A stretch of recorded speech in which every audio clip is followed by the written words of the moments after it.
Hello, everybody, and a warm welcome here to the Wine with Jimmy channel. Thank you for stopping by. This is a wine channel which is designed to help those of you that are really getting knee deep into the world of wine, specifically those of you studying.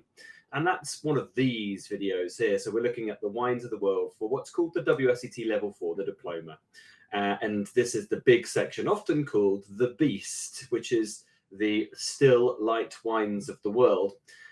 Covering the world. It's a big old place, the world. So here in this one, we're looking at Southern Oregon, and we are down into Series 3 now, Southern Oregon, and we are going to go through 3 parts. So introduction to Southern Oregon on this section, and then further the Umpqua Valley and the Rogue Valley AVAs in parts 2 and 3. They will only be available to my subscribers of my e-learning portal over at winewithjimmy.com. But okay, so let's look at the introduction to the Southern Oregon area, talking really about its location.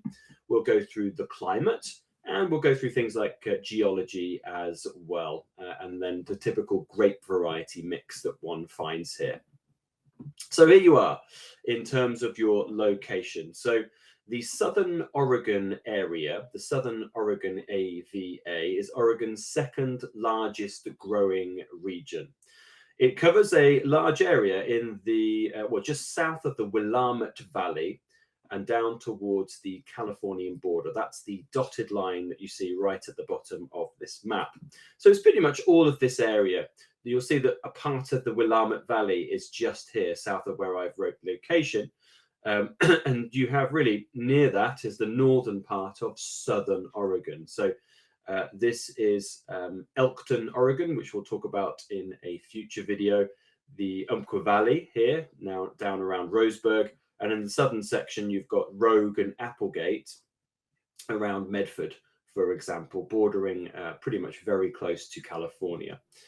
Okay, so this large area was established as an AVA in 2004, and it has about 3,700 hectares of vines planted. As we mentioned, it's the second largest place after the Willamette Valley. And it accounts for actually about nearly 25% of the production of Oregon. And it's really diverse. If you are a keen enthusiast for Oregon wines, you're likely to very much know the Pinot Noirs, the Pinot Gris, the Chardonnay, specifically the Pinot Noir from the Willamette Valley. But down here, there's a lot of experimentation going. Yes, Pinot Noir still has a major part to play, a major role, but you will find additional varieties due to the climatic conditions, such as Syrah, Cabernet Sauvignon, Merlot, Viognier, Chardonnay, Tempranillo. You've got a big mix. There's even Vermentino made via, I tried one from Troon Vineyard, fantastic skin contact amphora Vermentino from this area. So think of a land of opportunity, a land of experimentation. It's very exciting in this area. A lot of people sort of tout this area as the next big thing for Oregon. If you have any comments, questions, concerns, specifically if you have been to Oregon, if you have been to the Southern Oregon, if you've experienced wines from this area, hospitality, culture, anything, let us know. It's great to hear from you. You can also get in touch via the social media at the bottom of every slide as well. So what about your climate here? So it, of course, is more southerly in terms of its latitude. We know that it's just north of California. So this is going to be an area which is logically warmer than the Willamette Valley to the north. From the map previously, just to the north, of course.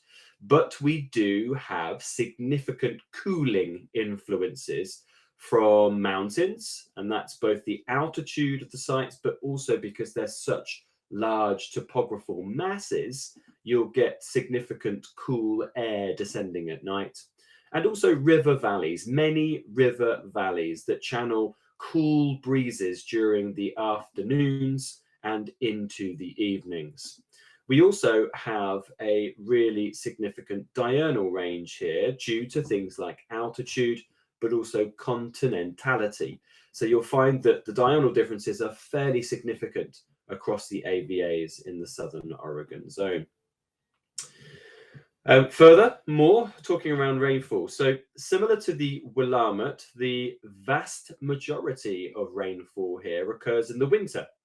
And the growing season remains dry. Remember, that's quite an important fact to know about many of these Oregon vineyards. Certainly, of course, the Willamette Valley, so south of Portland down towards Salem, and then all the way down here as well. So we have a very dry summer, thus getting real great possibility of ripeness for grapes. And then the rainfall falls mainly in winter, of course, for good storage in the soils, which therefore often mitigates your need for irrigation. However, down here, it's a bit more warmer than the Willamette, and there is lower rainfall than you would find in the Willamette Valley. So irrigation, for the most part, actually is a necessity down here, whereas in the Willamette, it isn't. So you do find that irrigation is certainly needed in this area. The soils are a mixture here. Doesn't go into too much detail in the syllabus, but I've given you a little bit more here. You'll often find things like marine sedimentary soils. So that's your Medford loams that you got on the left-hand side, named after one of the major locations down here in the south. Volcanic soils, your Nekia, has a high proportion of clay, you can see to it, and that helps retain water. And then things like laurelwood, more based alluvial soils, which are more free draining in this zone. So once again, a mixture of things like volcanic, basalt-based bedrocks, sedimentary marine deposits, and then things that are more based around rivers, or sometimes things like wind-blown erosive soils we find across the area. Grape varieties then, as mentioned, Pinot Noir is the significant leading grape variety. However, it doesn't have the domination that the Willamette Valley on my previous series would talk about. Remember, we're normally mentioning somewhere around sort of 70 to 85% of most AVAs. Here, it's about 43%, 42, 43%. So still significant, certainly in places like Elkton, for example.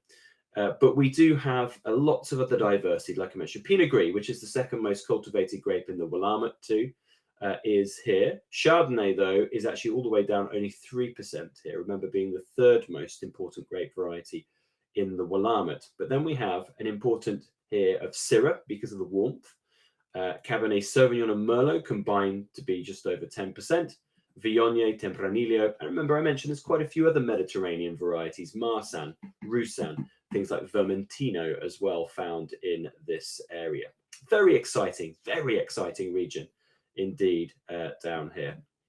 And we're going to discuss in the next couple of videos something once again called nested AVAs.